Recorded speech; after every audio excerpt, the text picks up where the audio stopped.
আসসালামু আলাইকুম। কেমন আছেন বন্ধুরা সবাই? আশা করি অনেক অনেক ভালো আছেন।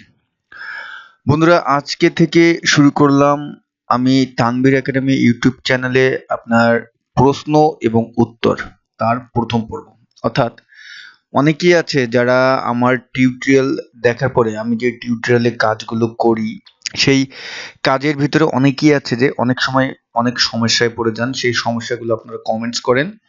তা আমি চাচ্ছি যে প্রতি সপ্তাহে সেখান থেকে কমপক্ষে ৫টি প্রশ্নের উত্তর আমি এখন থেকে শুক্রবার সন্ধ্যার সময় সেই ভিডিওটি আপনাদের আপলোড দেব। যাতে আপনারা কমেন্টস করার পরে আমাকে আপনারা আর হতাশ না হন। আপনারা যাতে প্রতি শুক্রবারে কমেন্টস করে যে সমস্যা আপনারা ফেস করতেছেন সেই সমস্যাটার সমাধান আপনারা যেন পেয়ে যান। তো বন্ধুরা প্রথম পর্বে আমি আপনাদের যে যার কমেন্টসটির উত্তর আমি আজকে দিব, প্রথম পর্বে যার না অনেকেই আপনার এই কমেন্টসটি করেছে। কমেন্টসটি আমি আপনাদের দেখাচ্ছি। এক ভাই কমেন্টস করেছে, কপিল বিশ্বাস নামে এক ভাইয়া কমেন্টস করেছে যে আমি MS Excel data entry form তৈরি করুন একটা ভিডিও তৈরি করেছিলাম। সেখানে আমি মনে হয় ওই ভিডিওটি আপনার 2013 যে আপনার এমএস অফিসের যে প্রোগ্রামটি আছে সেই তার এক্সেলের প্রোগ্রামে করেছিলাম। তা ভাইয়া বলতেছে যে 2007 কিভাবে কাজ করব বললে খুশি হতাম। তার নিচে আবার মোরসালিম বাথি তিনিও বলছেন যে আমি পারছি না। তারপর আরো একজন আমাকে মেইল করেছে, সে একটি প্রজেক্ট ফাইল ডাইরেক্ট আমাকে পাঠিয়েছে, একটি ডকুমেন্ট আমাকে ডাইরেক্ট পাঠিয়েছে। ডকুমেন্টে আমি আপনাদের দেখাচ্ছি। তা এটাও সে আপনার 2007 অর্থাৎ এমএস এক্সেল 2007 আপনার কিভাবে ডাটা এন্ট্রি ফর্ম ক্রিয়েট করবে এটা পারতেছে না। এই কমেন্টসটা আমি প্রায় 10-15 জনের পেয়েছি। এজন্য এটাকে আজকে আমি আপনাদের দেখাবো। নেক্সটে আরো প্রশ্নের উত্তর আমি দিচ্ছি, বাট এটার আমি উত্তর আপনার ডাইরেক্ট প্র্যাকটিক্যাল আমি দিয়ে দিচ্ছি। বন্ধুরা আমি কিন্তু এখন 2007 আমি ওপেন করেছি এমএস এক্সেল এর 2007 প্রোগ্রাম। এখন এখানে আপনারা যারা ডাটা এন্ট্রি ফর্ম করতে পারছেন না তাদের জন্য বলবো, প্রথমে যে কাজটি করবেন, প্রথমে আপনার ডাটা এন্ট্রির জন্য যে আপনার হেডারটি আপনি রাখবেন। এক্সাম্পল এই যে দেখেন, এই যে হেডারটি আছে কর্মিক নং, নাম, মোবাইল নং, ঠিকানা, মেমো, এগুলো আমি এই হেডারটাকে কপি করে নিয়ে আসলাম। আমি সময় বাঁচানোর জন্য কপি করে নিয়ে আসলাম, কপি করে নিয়ে এখানে পেস্ট করে দিলাম।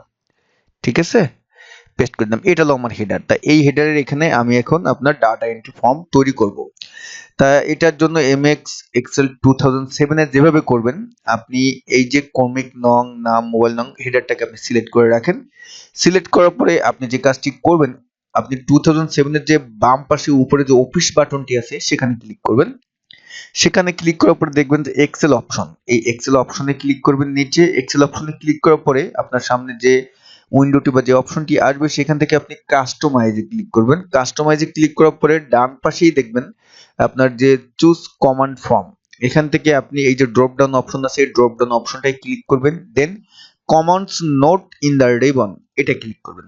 ঠিক আছে, এটাই ক্লিক করার পরে নিচে যে কোনো এক জায়গায় আপনি আস্তে মাউস দিয়ে একটা মাত্র ক্লিক করবেন, দুটো না, একটা মাত্র ক্লিক করে আপনি কিবোর্ড থেকে এফ বাটনটি প্রেস করবেন। এফ বাটনটি প্রেস করার পরে আপনি আস্তে আস্তে সুইপ করে নিচে যাবেন। নিচে যাওয়ার পর দেখবেন যে ফর্ম লেখা আছে, মানে নিচে মাত্র দেখবেন যে কোথায় ফর্ম লেখা আছে। তো দেখেন এই যে আমি ফর্মটি পেয়ে গিয়েছি।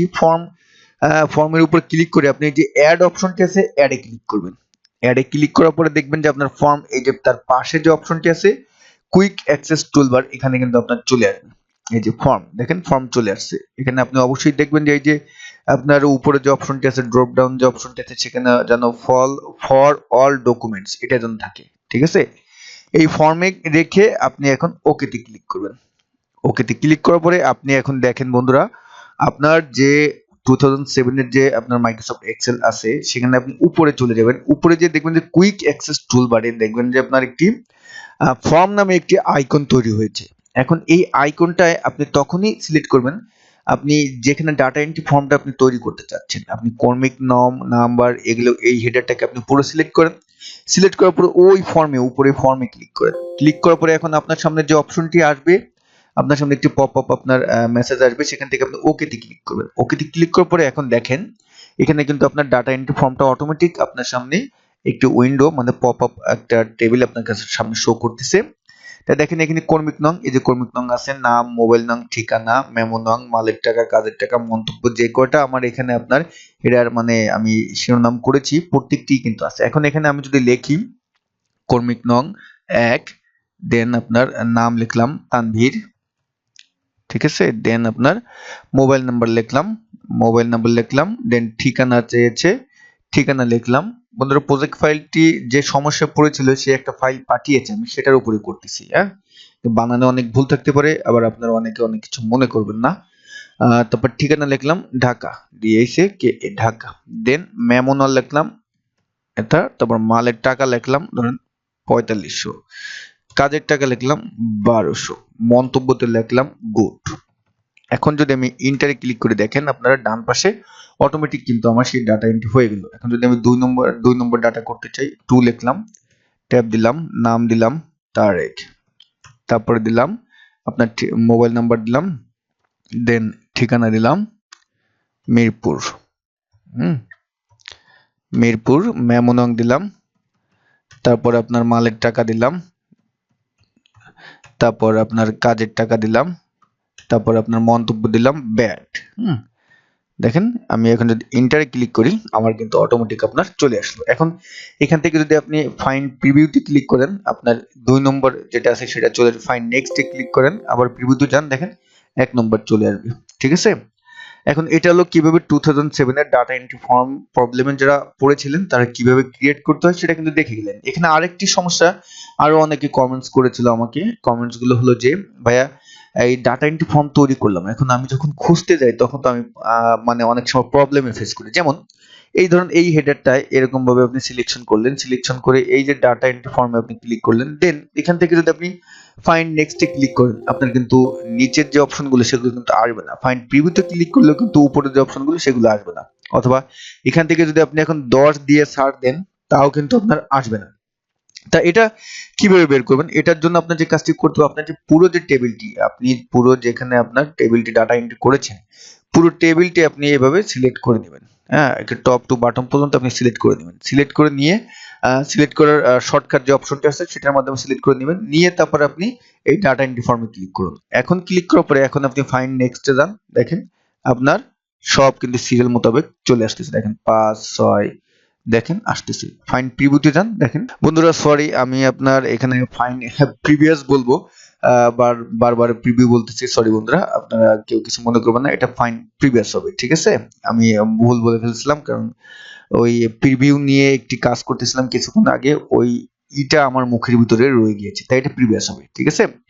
তো এখন আমার কথা হলো যে অনেক এখন আমার এখানে যাচ্ছেন, সেই ক্ষেত্রে আপনি এই যে দেখেন ফাইন্ড নেক্সট এর নিচে যে আপনার বাটনটি আছে সেখানে আপনি ক্লিয়ার করবেন, এটা ক্লিক করে দিয়ে দেন এখানে আপনি 10 লিখে দেন আপনি এই যে আপনি ফাইন্ড নেক্সট দিবেন, দেখেন আপনার 10 নম্বরে যে ঘরের যে ডাটাটি আছে সেটা কিন্তু আপনার অটোমেটিক চলে আসবে। দেখেন এই যে 6 দূর হারমান নানা, দেখেন চলে এসেছে, নক্তিরপাড়া 406 1400 চলে এসেছে।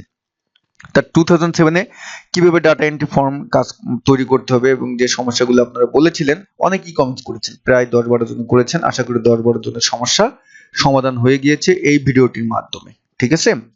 তা নেক্সট প্রশ্নের উত্তরটি আমি দেখব। নেক্সট প্রশ্নে কি প্রশ্ন করেছিল, এক ভাইয়া প্রশ্ন করেছে যে ভাইয়া নাম্বারের মাধ্যমে অ্যাটেন্ডেন্স বের করেন। জি ভাইয়া, নাম্বারের মাধ্যমে অ্যাটেন্ডেন্স বের করা যাবে, এটা অবশ্যই আপনি VLOOKUP ব্যবহার করা লাগবে। তা VLOOKUP এর মাধ্যমে আপনি সুন্দরভাবে নাম্বারের মাধ্যমে অ্যাটেন্ডেন্স আপনি বের করতে পারবেন। যদি আপনি আমার VLOOKUP এর টিউটোরিয়ালটি না দেখে থাকেন, VLOOKUP এর টিউটোরিয়ালটির লিংক আমি এই ভিডিওর ডেসক্রিপশন বক্সে দিয়ে দেবো, সেখান থেকে আপনি দেখে আসবেন। তারপর কোনো সমস্যা পড়লে কমেন্টস করবেন, আগামী আপনার যে প্রশ্ন উত্তর পর্ব থাকবে সেই প্রশ্ন উত্তর পর্বে আশা করি আপনার সমস্যাটি প্র্যাকটিক্যালি করে দেখাবো, ঠিক আছে। তারপরে প্রশ্নটা দেখি, তারপরে প্রশ্ন আমি যেটা সিলেকশন করেছিলাম, ভাইয়া আমার কম্পিউটারে ইদানিং একটা সমস্যা হচ্ছে, রানা চৌধুরী ভাই লিখেছেন, মাইক্রোসফট এক্সেল শিট ক্লোজ করার সময় ক্লোজ বাটন 2বার ক্লিক করতে হয়, প্রথমবার ক্লিক করলে এক্সেল শিট চলে গিয়ে সমস্ত উইন্ডো ব্লু কালার হয়ে যায়, তারপর আবার ক্লিক করে বন্ধ করতে হয়, সমাধান বলে দিলে কৃতজ্ঞ হব। ভাইয়া এটা আপনার, আমার যতটুকু মনে হচ্ছে যে এটা আপনার মাইক্রোসফট এক্সেল এর কোনো সমস্যা না, এটা আপনার কম্পিউটারের সমস্যা। আপনি যদি পারেন আপনার কম্পিউটারটি উইন্ডোজ মেরে দিতে পারেন একবার, তাহলে হয়তোবা আপনার সমস্যার সমাধানটি হয়ে যেতে পারে। তবে আপনি যেভাবে লিখেছেন, আমি আপনি আর মোটামুটি শিওর দিয়ে আপনাকে বলতে পারি এটা মাইক্রোসফট এক্সেল এর কোনো প্রবলেম না, এটা আপনার কম্পিউটারের যে কোনো সমস্যা, এটা এক্সেল এর প্রোগ্রামের কোনো সমস্যা না। তা রানা চৌধুরী ভাইয়া, আশা করি আপনি প্রশ্নের উত্তরটি পেয়ে গিয়েছেন। তাই এরপরে দেখি আপনার কি প্রশ্ন আছে।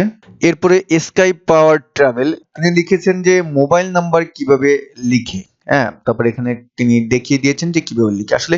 তা এক্ষেত্রে আপনি ভাইয়া যেভাবে লিখবেন খুবই সোজা মোবাইল নম্বর লেখার। তা সেক্ষেত্রে আপনি যে কাজটি করবেন, কিবোর্ডে দেখবেন যে ইনভার্টেড কমার যে বাটনটি আছে সেখানে আপনি প্রেস করবেন, অনলি শুধু প্রেস করবেন। আপনার দেখেন যেটা আসছে ওরকম ভাবে থাকবে, দেন থাকার পরে আপনি আপনি মোবাইল নাম্বারটি লিখবেন। আপনি মোবাইল নাম্বারটি লিখলেন, লেখার পরে এখন আপনি এন্টার ক্লিক করেন, দেখেন আপনার কিন্তু মোবাইল নাম্বারটি সুন্দরভাবে রয়ে গেল। এভাবে আপনি যখনই নাম্বারটি লিখতে যাবেন তখন ওই ইনভার্টেড কমার ওই যে আপনার অপশন বাটনটি, ওই বাটনটি একবার প্রেস করবেন। প্রেস করার পরে আপনি লিখতে থাকবেন। আপনার আশা করি আপনার মোবাইল নাম্বার লেখার ওই যে জিরোটি ওটা আপনার অটোমেটিক রয়ে যাবে। মূল সমস্যাটা হয় কি, জিরোটা থাকে না। আপনি আরেকটি অপশনে আপনি সুন্দরভাবে লিখতে পারবেন, সেটা হলো আপনি যতটুকুন সেলে আপনি নাম্বার লিখতে চাচ্ছেন, যতগুলো সেলে আপনার অথবা যে র কলামে পুরোটা ওটা সিলেক্ট করে নিয়ে আপনি সিলেক্ট করার পরে মাউসের রাইট বাটন ক্লিক করবেন। রাইট বাটন ক্লিক করার পরে সেখান থেকে আপনি ফরম্যাট সেলে ক্লিক করবেন। ফরম্যাট সেলে ক্লিক করার পরে এই যে টেক্সট আছে, টেক্সটে ক্লিক করবেন। এখন আপনার টেক্সটে ক্লিক করার পরে আপনি দেখবেন যে আপনার অটোমেটিক আপনার সুন্দরভাবে এখন আপনার যে সেলটুকু আপনি সিলেক্ট করে রেখেছেন সেই সেলের এখন যেখানেই আপনি নাম্বার লেখেন আপনার আর ওই শূন্য চলে যাবে না। দেখেন, যাবে না। ঠিক আছে? তা মোবাইল নাম্বার লেখার বন্ধুরা কিভাবে লিখবেন, আশা করি আপনি এই ভিডিওটি দেখার পরে আপনার সেই সমস্যাটি থাকবে না। স্কাই ট্রাভেল, স্কাই পাওয়ার ট্রাভেল ভাই, আপনার হয়তোবা আপনি প্রশ্নের সমাধান পেয়ে গিয়েছেন।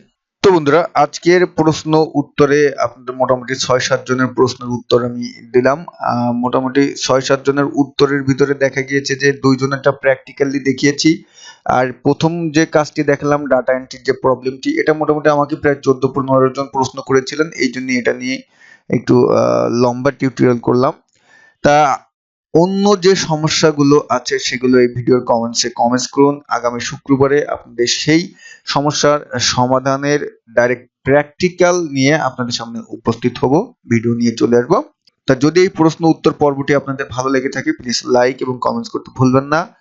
আর যারা আমার এই ভিডিওটি প্রথম দেখতেছেন প্লিজ চ্যানেলটি সাবস্ক্রাইব করবেন। সবাই ভালো থাকবেন। আল্লাহ হাফেজ।